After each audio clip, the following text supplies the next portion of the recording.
Another shock out of the Fulton County Jail, an inmate stabbed to death. LaShawn Thompson was found face down in the toilet in his cell, and he was covered in insects. The 8th victim, Sam Lawrence, who wrote a letter asking for help just 4 days before his death. His last words was, "Get help, please."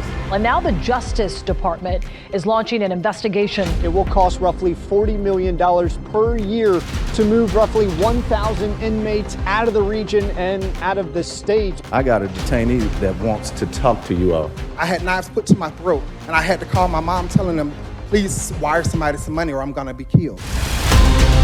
Those inmates are not props. They are people. Let's stop playing politics while folks are dying. Take a look. Here are the faces of the 10 people who died in the county's custody. Attorneys comparing the jail to Gitmo, the infamous Guantanamo Bay detention camp in Cuba. You are holding people for long periods of time without charging them with a crime. No justice, no peace. No justice, no peace. Until we address those systemic harms that have led to the death of so many in custody, we will continue to see these problems.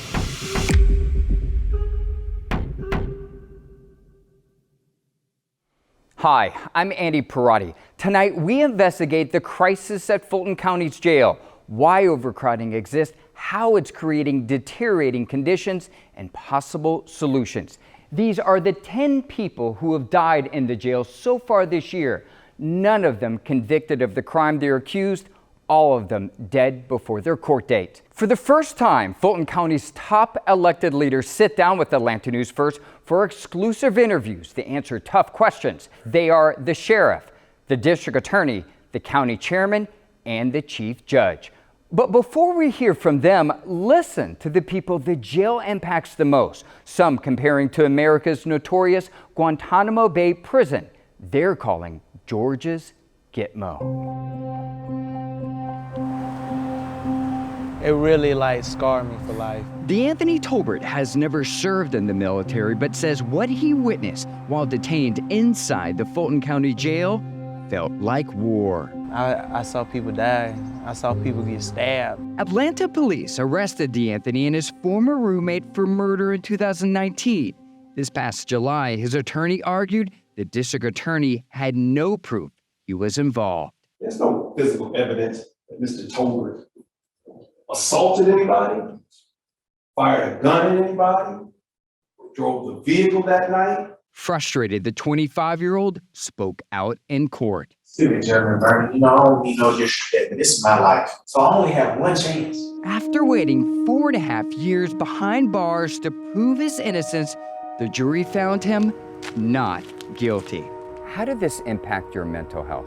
I ain't even gonna lie to you, it tore me up. I'm scared right now because I don't have nobody. I don't have a support team. When I got out, it's like they don't even have programs to help people in my situation. I really did lose everything, and even my kids.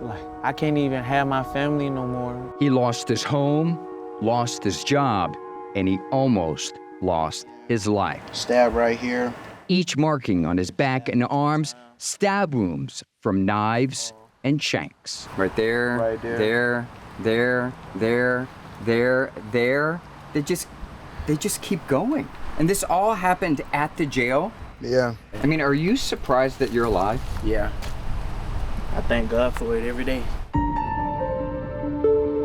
An Atlanta News First investigation uncovered D'Anthony is one of hundreds of people inside the county jail waiting extraordinary lengths of time for their day in court. Overcrowding the jail caused by an unprecedented backlog of criminal cases.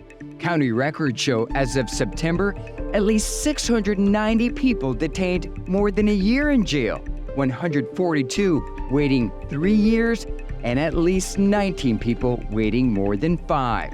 That includes 61-year-old Darrell Lowe, who has waited 13 years behind bars for his trial date. None of them convicted of a crime, all of them in the sheriff's custody. Fulton County Sheriff Pat Labat. Are you frustrated when you hear these numbers? Well, I'm not frustrated. Let me tell you why I'm not frustrated. I knew when I took office, I knew when I ran for office that the system was broken. I just didn't know how broken. The court backlog impacts more than people accused of crimes. Victims and their families suffer too. We're back on the record with State versus Jerez Sanders. This past August, Latarcia Gaither takes a seat inside a Fulton County courtroom, waiting for a verdict she worried would never happen.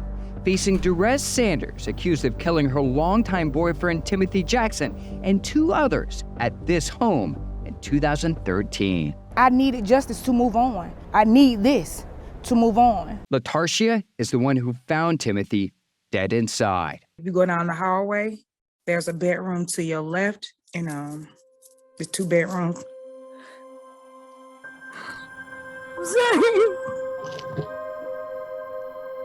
I wouldn't wish that on my worst enemy, finding somebody that you love and care about with their head blown off like that. That took a lot from me. It destroyed me. A jury found Jerez guilty of murder, but he sat in Fulton County's jail for nearly 10 years until his trial. I felt like my life was on hold. Like I couldn't move on because I needed closure from this. Was your jail ever intended to house someone 10 years waiting for trial? Well, the direct answer is no. We were never intended as a penitentiary or as a state prison. It is a pretrial facility. The sheriff says when the jail was built in 1989, it was almost immediately over capacity. Sections of it are now falling apart. Labata's calling for a new, bigger detention center focused on mental health services. Estimated cost to taxpayers, more than $1 billion. But if the backlog is not addressed, is not fixed, what will new jail do? Would it even matter? Well, it certainly matters, and we've advocated for a replacement jail. This jail is, when you look at your home, you look at a single family home that was built to house a single family, and then the day it was open, you have multiple families in that home. The pipes weren't rated for that. The lighting wasn't rated for that. The walls weren't rated for that. And that's what has occurred here. Sheriff Labat says his office is caught between the district attorney's office and judges, waiting for them to move cases along, while his jail and the people inside suffer the consequences. I think there's enough blame to go around. I can tell you who's not to blame. Not to blame is the sheriff's office. Enter Fulton County District Attorney Bonnie Willis, who took office in January 2021. What they would like to do is to paint a scapegoat for inaction that they've taken. It is unconscionable the way that our jail is. They've known our jail is in that state. People need to be in safe conditions. But does the DA's office contribute to the problem?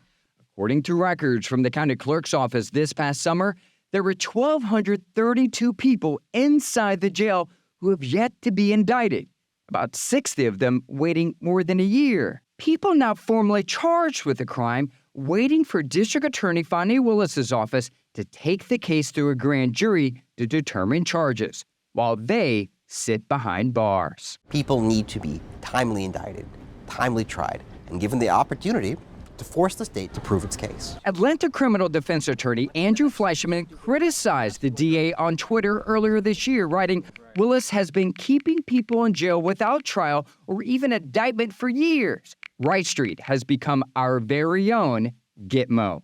Fleischman comparing the county jail to the Guantanamo Bay detention camp in Cuba, which has held suspected 9/11 terrorists without trial for decades.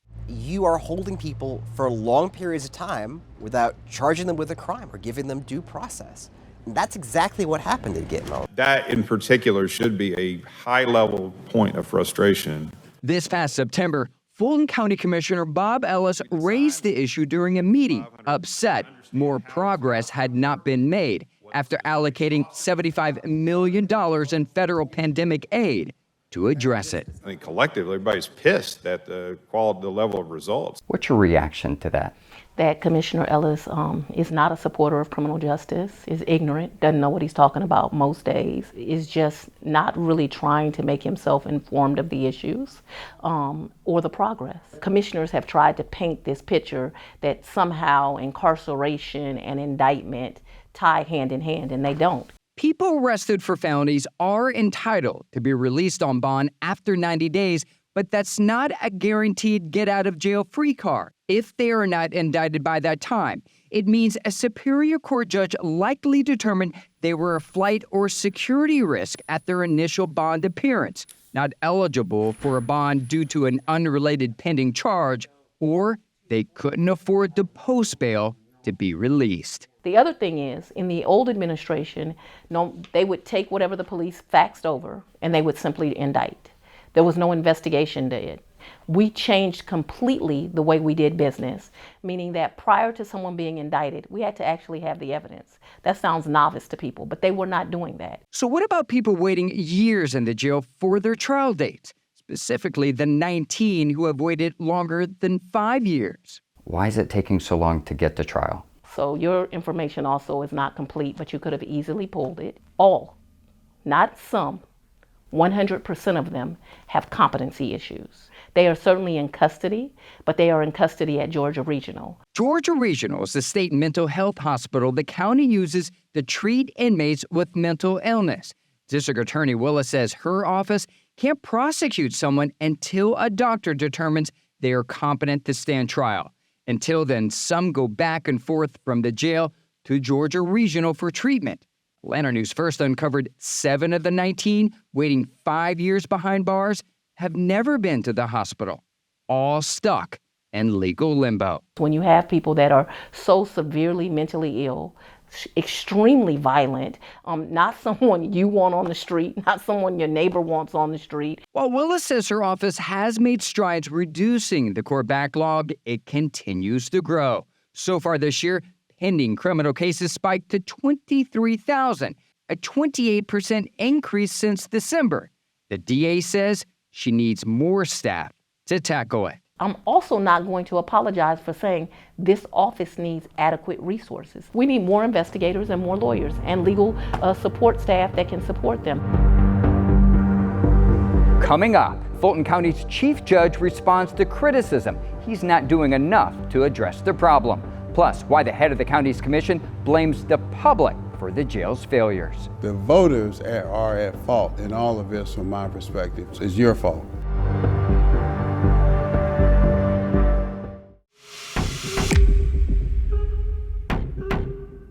The voters are at fault in all of this from my perspective. It's your fault. That's Fulton County Chairman Rob Pitts blaming the public for problems at Fulton County's jail. But Pitts, who heads the commission responsible for funding the detention center, doesn't stop there. He says elected judges share responsibility too. I'm hoping that we will have this same lively debate when we get to the money part of this meeting today. The head of Fulton County's commission, Chairman Rob Pitts, says he's tired of allocating millions of tax dollars to address problems at the jail without getting better results, despite deteriorating conditions while over capacity for decades. Thursday afternoon, a triple stabbing left 1 inmate dead and 2 others injured. To date, we have had 10 deaths in the Fulton County Jail. The Department of Justice is investigating the jail's living conditions. A brand new jail is not going to solve the problem if you don't have good management in that jail. The chairman wants to renovate the current jail instead, saying the detention facility's real problem is rooted in the county's historic court backlog, forcing inmates to wait for trial too long. As of September, hundreds of people were waiting more than a year in jail, dozens of others more than 3. Innocent until proven guilty, languishing behind bars while they wait for their day in court. Reason for the jail being overcrowded, if we're honest, is that those who are responsible for processing those in jail through the system are not doing their job. The chairman puts most of the blame on two groups of people. First, Fulton County Superior Court judges who are elected. Some work, some do not. Some come to work at 10 o'clock in the morning, go to lunch at 12, and play golf. We monitor this. The judges who are working come to my office and tell me which ones are working, which ones are not working. So which judges are we talking about? Well, I can give you a list of them. Each month, the county publishes this chart on its website, identifying how many inmates in the jail are assigned to each judge. As of late August, at least 9 of the judges were juggling more than 100 defendants in the jail. I propose, let's take an ad in the AJC on a weekly basis, a full-page ad, and list what judges are working and which ones are not. The second set of people Chairman Pitts blames for the jail's crisis, the public. The voters are at fault in all of this from my perspective for electing and re-electing the same people. If you get these same results, it's your fault. That might be a hard pill to swallow for viewers and the public thinking, well, we expect you to do better. Don't blame us for simply trusting you to do the job. Not the Board of Commissioners. We don't run the jail. We don't indict people. We don't charge people. None of that. We're trying to solve a problem by providing the resources, which we have been very generous with. Up next, a prediction about the jail's future from the county's top judge and his response to the chairman's criticism. This particular issue of overcrowding in the jail is a collaborative effort.